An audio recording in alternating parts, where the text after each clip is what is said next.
Mind you language, mind you language পূর্ণিমা।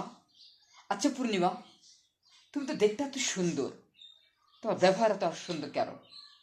তোমার চোখগুলো তো টানা টানা, কিন্তু তোমার তাকানোর দৃষ্টিভঙ্গিগুলো অসুন্দর কেন?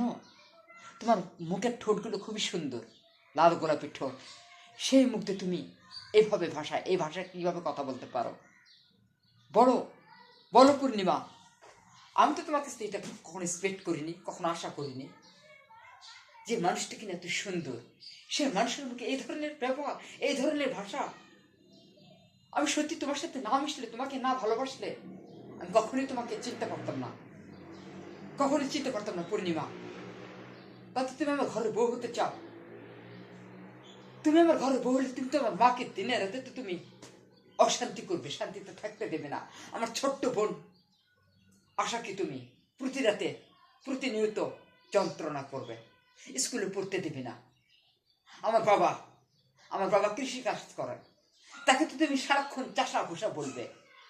আর আমি তোমাকে কি করে বিয়ে করবো? আর তোমাকে বিয়ে করা মানে সারাদিন আমাকে যন্ত্রণা পড়াতে হবে, সারাদিন যন্ত্রণা আমাকে থাকতে হবে।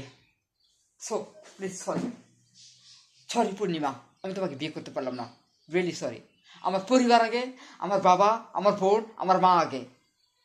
সরি, তুমি তোমার মতো থাকো, আমি আমার মতো।